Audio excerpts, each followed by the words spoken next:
साबिका मंत्री भी हैं और मजलिस इत्तेहादुल मुस्लिमीन बक्सर के कैंडिडेट हैं, उम्मीदवार हैं। हैदराबाद से तशरीफ लाए जनाब माजिद हुसैन साहब जो एमएलए हैं। मेरे मजलिस पार्टी के तमाम रुफ़ा, मोअज़्ज़िज़ हाज़रीन कराम, इज़्ज़तदार माँ और बहनों, गयूर नौजवान साथियों, मैं आपके सामने इस बात की गुजारिश करने के लिए खड़ा हूं कि मजलिस इत्तेहादुल मुस्लिमीन ने हमारी बहन मोहतरमा प्रियंका साहिबा को, जो जिला अध्यक्ष भी हैं, वो काराकाट से एमआईएम पार्टी के उम्मीदवार हैं। और मैं आपको बता रहा हूं कि इनकी कामयाबी ये सिर्फ पतंग छाप की कामयाबी नहीं होगी, बल्कि ये सही मानों में सामाजिक न्याय की और सेकुलरिज्म की कामयाबी होगी। आप जानते हैं कि हर सियासी पार्टी ने महादलित का नाम लेकर आवाम को धोखा दिया, समाजवाद के नाम पर मुसलमानों को धोखा दिया, कभी हिंदू एकता और सामाजिक न्याय की बातें करने वाले ये तमाम सियासी पार्टियों ने सिर्फ आपका वोट हासिल किया। और आज जब यहां से हमारी बहन इलेक्शन लड़ रही है तो हम पर इल्जाम लगाया जा रहा है कि हम वोट काटने के लिए आ रहे हैं। मेरा उनसे एक ही सवाल है कि आपने क्या किया काराकाट के इस पार्लियामेंट क्षेत्र के लिए। और आप जानते हैं कि जितने हमारी बहन के खिलाफ कैंडिडेट हैं उनका एक का भी ताल्लुक काराकाट से नहीं है, बाहर से आकर मुकाबला कर रहे हैं और इल्जाम मजलिस इत्तेहादुल मुस्लिमीन पर लगा रहे हैं। आप लोग इस बात से जानते हैं कि नबी नगर में एक पार्किंग के मसले के ऊपर 4 मुसलमान नौजवानों को मारा पीटा गया। यहां पर सोन नदी है और कोई बराबर ब्रिज नहीं है। अभी हमारे भाई बता रहे थे कि पाली का ब्रिज टूट गया। जितने इस पार्लियामेंट कॉन्स्टिट्यूंसी में ब्रिज है वो नीतीश कुमार की तरह है कि कब गिर जाए पता नहीं चलता। फिर इस काराकाट में कालीन की, यहां पर कालीन बनाते थे, आज वो काम खत्म होकर रह गया। अब राजद के और बीजेपी के लोग कह रहे हैं कि काराकाट के नौजवानों तुम कालीन बिछाओ, यादव जी के लिए, मोदी जी के लिए और नीतीश जी के लिए। यहां पर यह कारोबार खत्म होकर रह गया। फैक्ट्री थी देहरी विधानसभा में, सिर्फ कागज पर फैक्ट्री है मगर जमीन पर कुछ नहीं आता। इंद्रापुरी डैम है, यहां से पानी सप्लाई होता है पूरे प्रदेश को, मगर काराकाट की आवाम को पानी नहीं मिलता।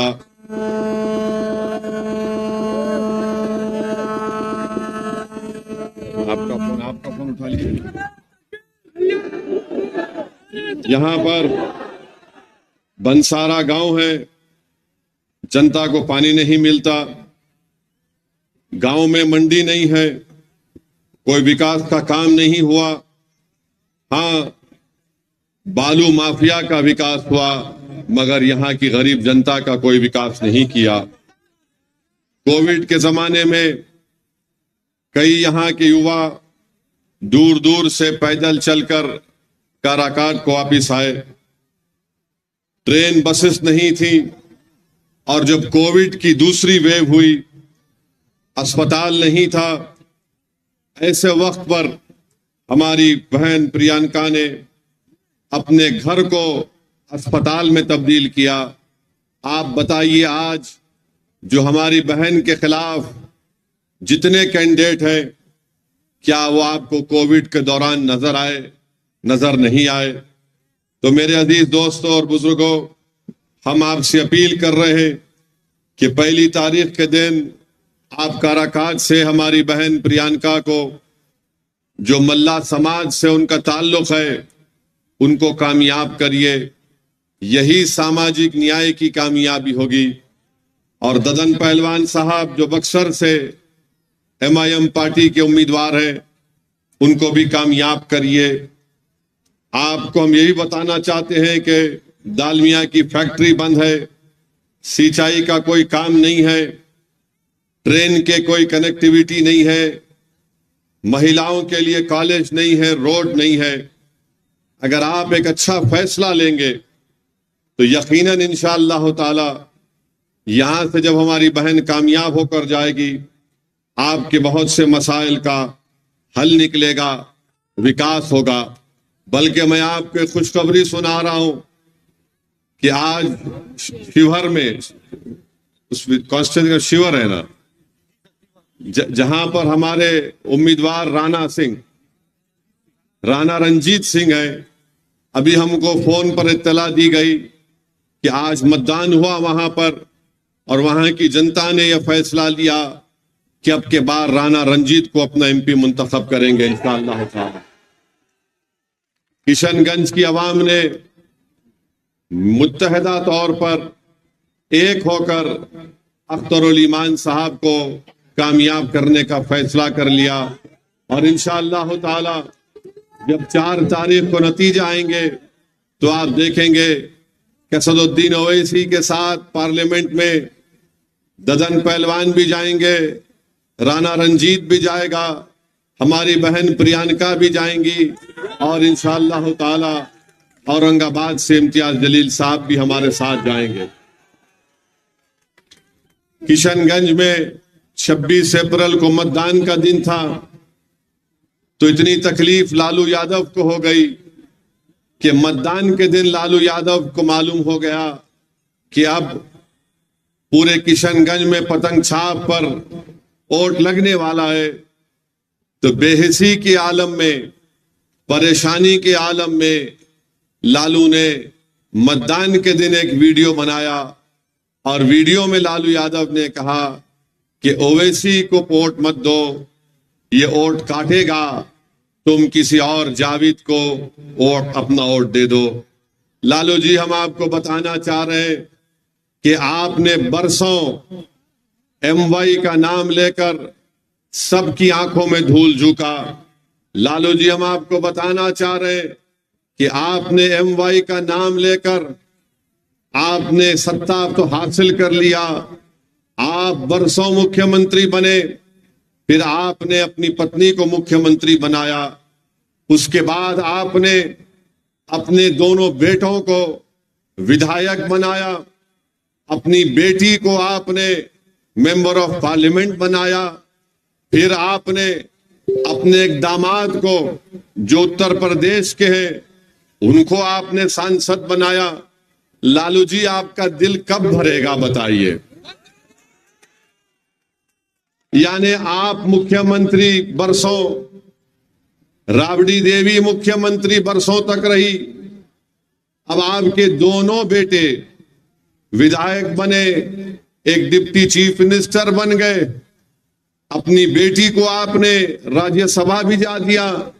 मगर लालू जी को एक बात बड़ी तकलीफ देती है कि उत्तर प्रदेश का अल्पसंख्यक समाज का मुसलमान अब राजद की लीडरशिप को कबूल करने तैयार नहीं है।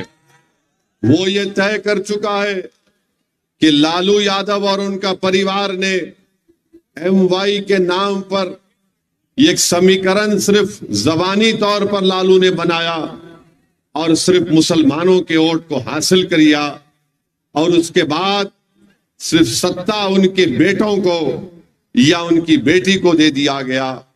अभी भी वही ड्रामा हो रहा है। मगर जब से MIM पार्टी आई है, इनके दिमाग अपनी जगह पर आ चुके हैं। इसीलिए आज आप देखते हैं कि कल तक तेजस्वी यादव के मंच पर कोई मुसलमान नजर नहीं आता था, मगर जब से मजलिस पार्टी को आपने अपना माना और मजलिस पार्टी को आपने अपनी जमात को समझा, तब से तेजस्वी यादव को बड़ी मजबूरी के साथ एक दो मुसलमानों को अपने मंच पर बिठाते हैं, पीछे बिठाते हैं, सामने बिठाते नहीं है। मगर इंशाअल्लाह ताला इस पार्लियामेंट के चुनाव के बाद इनको पता चल जाएगा। मेरी इज्जतदार माँ और बहनों से मैं अपील करना चाह रहा हूं कि यकीनन हमारी भी कोशिश यही है कि तीसरी मर्तबा देश का वजीर आजम प्रधानमंत्री नरेंद्र मोदी ना बने, और इसके लिए हम कोशिश कर रहे हैं। अब आप बताइए, अख्तरुल ईमान जब अपना इलेक्शन किशनगंज का लड़ रहे थे, जहां पर राजद का उम्मीदवार नहीं था, तो आखिर क्या परेशानी हो गई लालू को कि उन्होंने मतदान के दिन वीडियो बनाया और ये कह दिया कि ओवैसी वोट काटने आया है। ये एक बात सामने आ गई कि लालू नफरत करते हैं, राजद नफरत करती है, तेजस्वी नफरत करता है। वो नहीं चाहते कि अल्पसंख्यक समाज मुसलमानों की एक सियासी लीडरशिप पैदा हो जाए। मैं आपसे ये अपील करने आया हूं मेरे भाइयों बहनों, गयूर नौजवानों, याद रखो, तुम सिर्फ वोट डालने वाले बनोगे तो फिर हमको गुलामी करना पड़ेगा। अगर आप वोट लेने वाले बनेंगे तो आप इंशाअल्लाह ताला अपनी लीडरशिप को बनाएंगे। लोग आपके पास आकर अपनी तकलीफ को बयान करेंगे, आपके पास लोग आकर आपसे कहेंगे कि हमसे इंसाफ करो का, तो फिर कभी नीतीश कुमार का बनकर बिहार में उभरी है। मेरी आपसे दबन गुजारिश है कि आप अपना एक एक वोट 1 तारीख के दिन पतंग छाप के निशान पर बटन दबाइए, और हम आपसे वादा कर रहे हैं कि इंशाअल्लाह ताला अगर दिल्ली में जरूरत पड़ेगी, भारत की जनता ऐसा फैसला देगी कि तीसरी मर्तबा इस देश का प्रधानमंत्री नरेंद्र मोदी ना बने, मैं आपको बता रहा हूं, वादा कर रहा हूं कि एमआईएम पार्टी यकीनन पूरी कोशिश करके किसी ऐसे शख्स को इस देश का प्रधानमंत्री बनाएगी जिसका ताल्लुक बीजेपी से और नरेंद्र मोदी से ना हो। हम इसका आपसे वादा कर रहे हैं। मगर याद रखिए इसका ये मतलब नहीं है कि हम इनकी गुलामी करते रहेंगे। मैं लालू यादव और उनके परिवार को अपना नेता नहीं मानता। इसलिए नहीं मानता हूं क्योंकि मेरा मानना यह है कि आप में उनसे ज्यादा काबिलियत है, मेरा मानना यह है कि आप में उनसे ज्यादा ताकत है, मेरा मानना यह है कि आप उनसे ज्यादा नंबर में है, मेरा मानना यह है कि आपकी आबादी में उनसे ज्यादा हक है। तो जब आप हर एतबार से आगे हैं, आप कब तक इनके पीछे भागेंगे? आप बताइए कि राजद ने 22 लोगों को टिकट दिया, जिसमें से सिर्फ 2 मुसलमान हैं, बल्कि 32 टिकट राजद ने अपने 22 माले और सीपीआई के लोगों को दिया है, उसमें सिर्फ 2 मुसलमान हैं। 17% मुसलमानों की बिहार में आबादी है और 2 टिकट दिए जाते हैं, और गाली किसको देते हैं? ओवैसी को और अख्तरुल ईमान को कि ये लोग वोट काटने आए हैं। अरे तुमको सिर्फ 2 नजर आए और अपने परिवार से तुमने 2-2 अपनी बेटियों को टिकट दे दिया, तुमने 2-2 अपनी बेटियों को टिकट दे दिया। बताओ मेरे अजीज दोस्तों और बुजुर्गों, इससे ज्यादा बेइज्जती और क्या हमारी हो सकती है? आपने अभी अख्तरुल ईमान की तकरीर में सुना कि कितनी नौकरियों से हमको हाथ धोना पड़ा। हमारी आबादी में 2 करोड़ हम आबादी में और नौकरी हमको नहीं दी जाती है। तो बताओ ये कैसे इंसाफ होगा? अगर काराकाज की जनता ये समझ रही है कि मैं सिर्फ जज्बाती नारे लगाने से मुझे इंसाफ मिल जाएगा, मैं ओवैसी के सभा में आकर ठहर कर उनकी तकरीर को सुनकर अगर चला जाऊंगा तो मुझसे इंसाफ हो जाएगा। नहीं मेरे दोस्तों, इंसाफ उस वक्त होगा मेरे भाई जब आप वोट डालेंगे एमआईएम पार्टी को, जब आप अपनी लीडरशिप को पैदा करेंगे।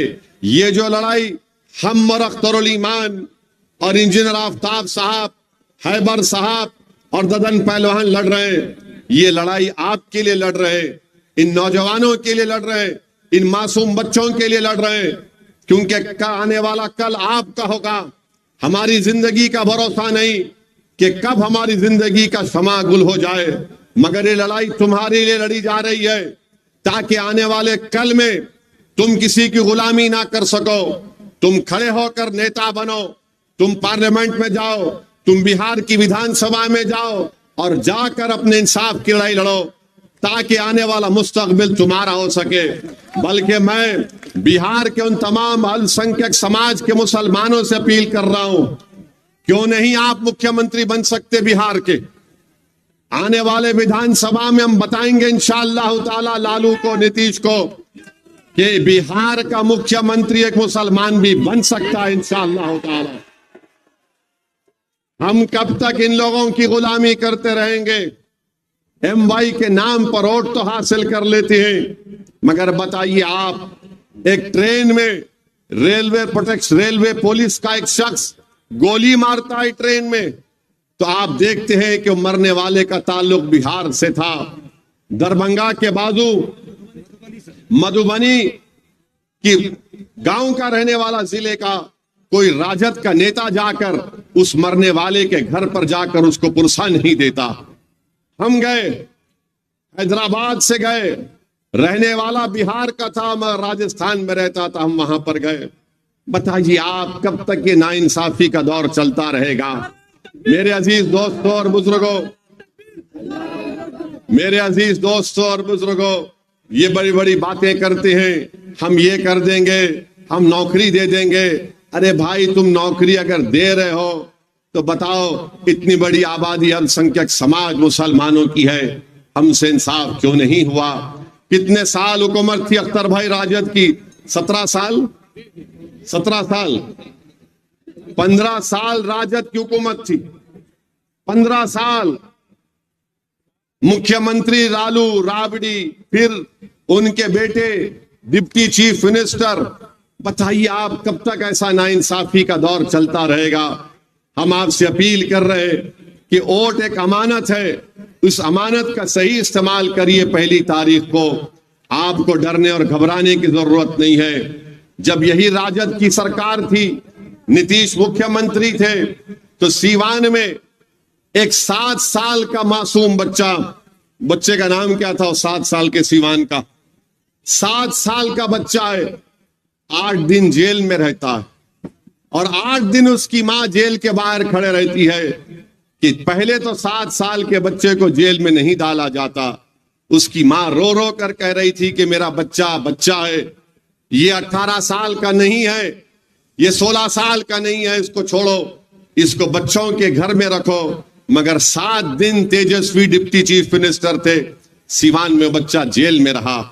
मेरे अजीज दोस्तों और बुजुर्गों, किसने आवाज उठाई? मजलिस इत्तेहादुल मुस्लिमीन ने उस बच्चे के इंसाफ के लिए आवाज उठाई।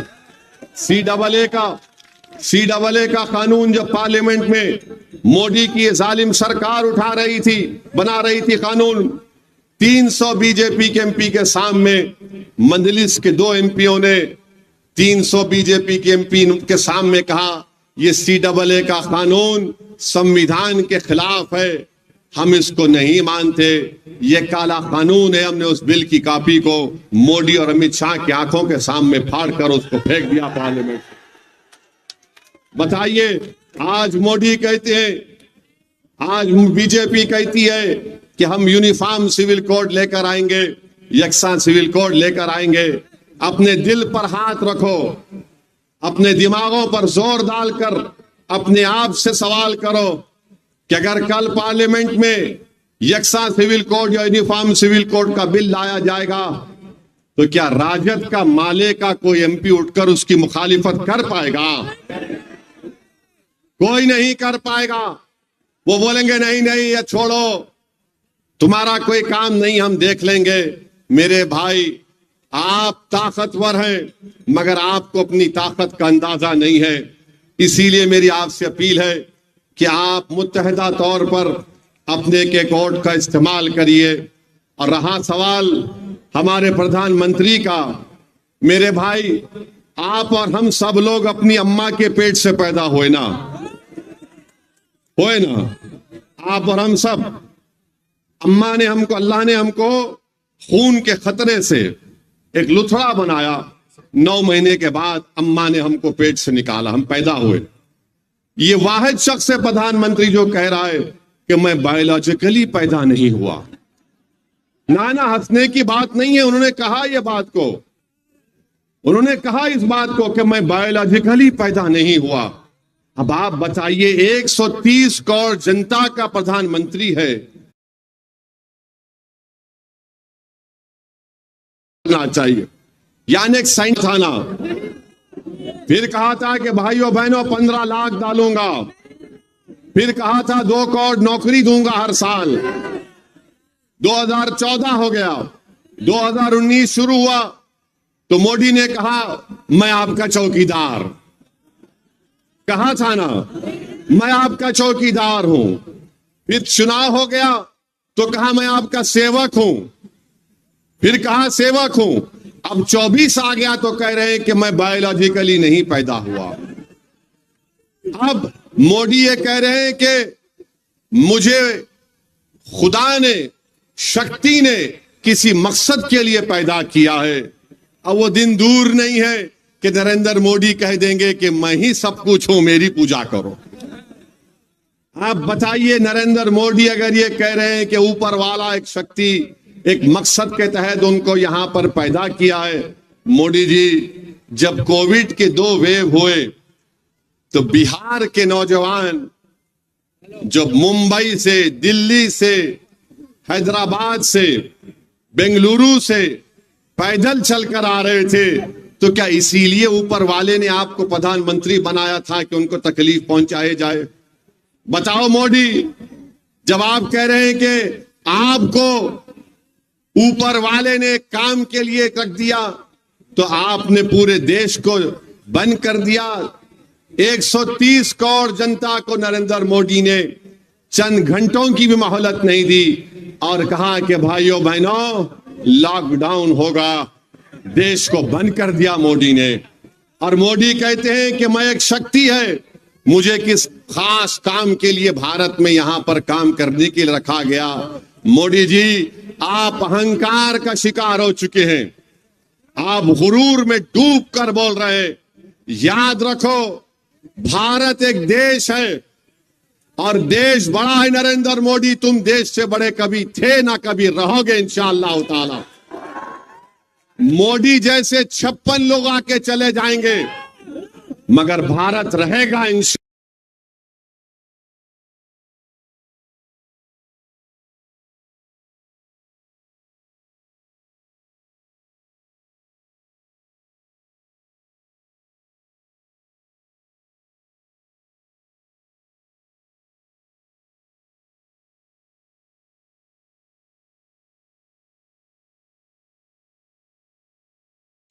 ताला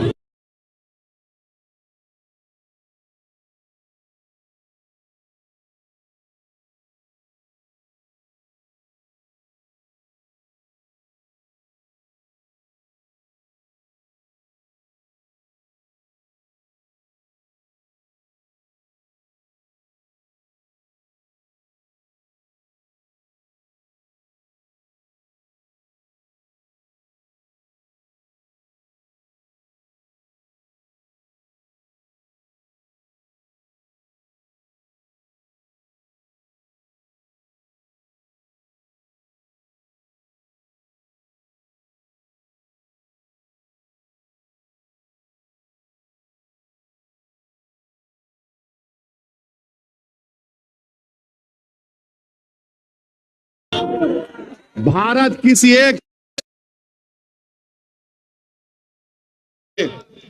बिहार में मोदी, बल्कि यहीं पर काराकाट में मोदी जी ने कह दिया कि आप प्रधानमंत्री की जबान से, मोदी ने कहा कि मुजरा निकल गया। एक वजीर आजम मुजरा बोलेगा अपनी जबान से? मोदी जी, आप कैसे इस तरह की जबान इस्तेमाल कर रहे हैं? मुजरा कहते, मुजरा ना हो रहा है, नाच हो रहा है। देश के प्रधानमंत्री हैं आप, 130 करोड़ जनता के प्रधानमंत्री हैं। कुछ तो मर्यादा रखिए। आप वजीर आजम प्रधानमंत्री रहकर मुजरा कहेंगे, फिर महिलाओं का सम्मान आप कैसे करेंगे मोदी जी, बताइए आप। और देश का प्रधानमंत्री कहता है कि भारत के मुसलमान घुसपैठी है। मोदी जी, हम घुसपैठी नहीं है। याद रखो मोदी जी, जब देश की आजादी की लड़ाई बिहार में लड़ी जा रही थी उस वक्त तो लड़ने वाले आरएसएस के लोग नहीं थे, चड्डी पहनकर फिरने वाले।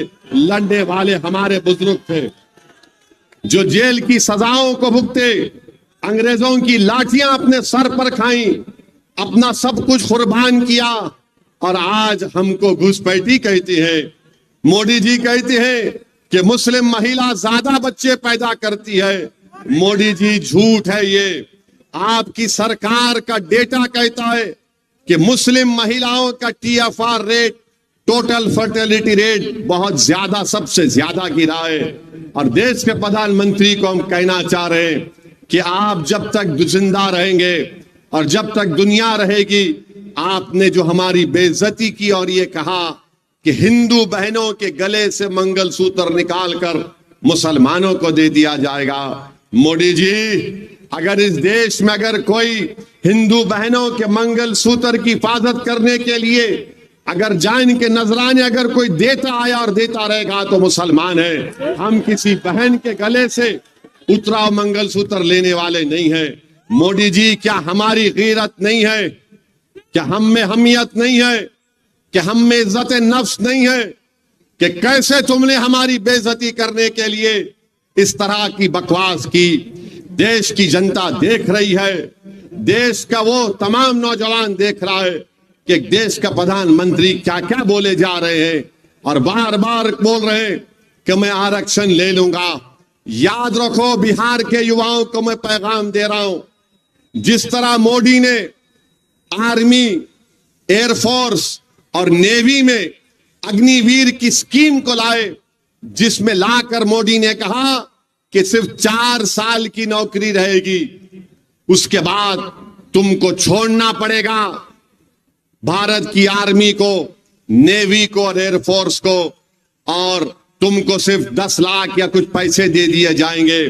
वो नौजवान जो देश की आर्मी और एयरफोर्स में जाना अपने गांव के लिए एक बाइज़ इज्जत और फख्र महसूस करता था, मोदी ने उसको 4 साल कर दिए। सुनो बिहार के नौजवानों, सुनो उत्तर प्रदेश के युवाओं, सुनो भारत के युवाओं, अगर तीसरी मर्तबा मोदी देश का प्रधानमंत्री बनेंगे तो वो सीआरपीएफ में, बीएसएफ में, रेलवे पुलिस में, इन आईटीबीपी में, एसएसएसबी में ये वही स्कीम को लागू करेंगे।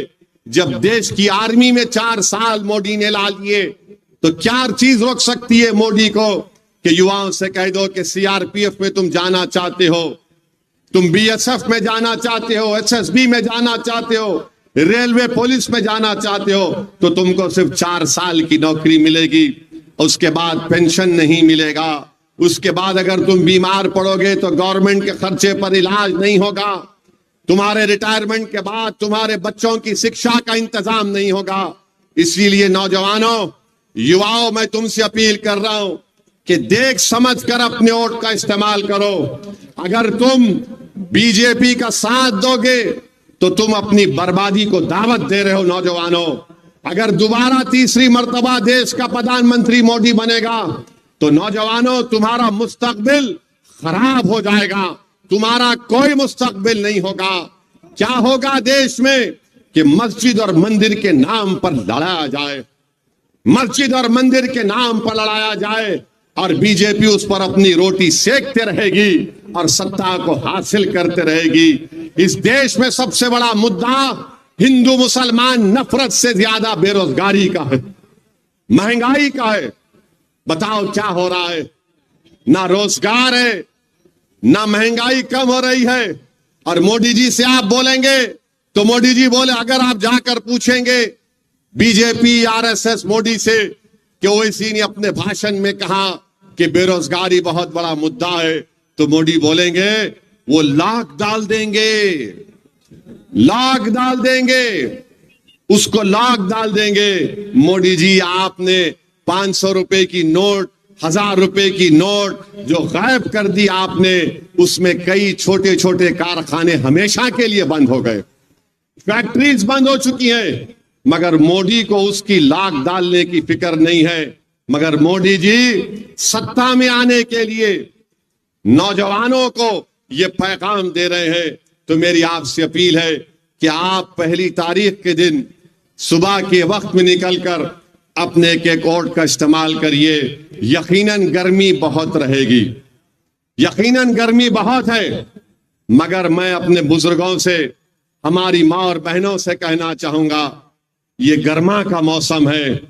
1 महीने के अंदर बारिश शुरू हो जाएगी तो गर्मी के मौसम में कमी आएगी। मगर अगर हमारे इस देश में जो गर्मी है वो नफरत की गर्मी कैसे खत्म होगी, बेरोजगारी की गर्मी कैसे खत्म होगी, महंगाई की गर्मी कैसे खत्म होगी।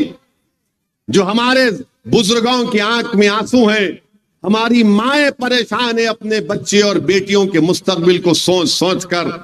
तो मैं आपको पैगाम यही देने आया हूं कि इस मौसम की गर्मी को मत देखिए। इस देश की नफरत की गर्मी को खत्म करने के लिए हम आपसे अपील कर रहे हैं कि 1 तारीख के दिन आप काराकाट से और बक्सर से हमारे उम्मीदवारों को कामयाब करिए, पतंग छाप पर बटन दबाइए और इंशाअल्लाह ताला पाटलिपुत्रा से भी, क्या नाम है, जनाब फारूक रजा साहब को भी कामयाब करिए। लालू जी, आपने वीडियो बनाया था ना 26 तारीख को, हम कल जा रहे हैं पाटलिपुत्रा को।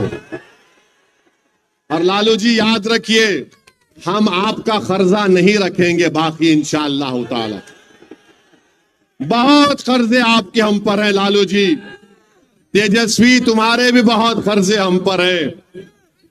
4 तुमने हमारे विधायक को खरीद लिया, अभी तो कर्जा उतारेंगे तेजस्वी, बहुत दर्द होगा तुमको, बहुत दर्द होगा। तुमने हमारे 4 विधायकों को, उन जमीर बेचने वालों को तुमने खरीद लिया था ना। अब हम तुमको बताएंगे कैसा काम होता है। आपसे हम एक ही अपील कर रहे हैं कि आप किसी की गुलामी मत करिए। आपके इस काराकाट में कालीन बनता है, आप कालीन को बनाइए। बिछाने का काम किसी के लिए हरगिज मत करिए। कालीन बनाओ आप। अल्लाह ने आपके हाथ में फन दिया है। आपको अल्लाह ने हाथ में फन इसलिए नहीं दिया कि तुम गैरों के लिए कालीन बिछाओ, अरे अपनों के लिए कालीन बनाओ, ताकि आने वाले उसका दिन में तुम्हारी औलाद आराम से उस कालीन पर बैठ सके, इज्जत से बैठ सके। मेरी आपसे अपील है कि हमारी बहन प्रियंका के हक में 1 तारीख को, 1 जून को पतंग छाप पर बटन दबाकर उनको अपना नया MP बनाइए। ददन पहलवान को बक्सर से, ये सेक्युलर आदमी है, ये बड़ा अटल आदमी है, जिद्दी आदमी है, ये अपने उसूलों पर कॉम्प्रोमाइज नहीं करने वाला है। तो यही चंद गुजारिशात हम आपको बोलने आए हैं, आपसे रखने आए हैं। हम उम्मीद करते हैं कि आप हमारी इन बातों पर गौर करके अपना एक वोट का इस्तेमाल पतंग छाप के हक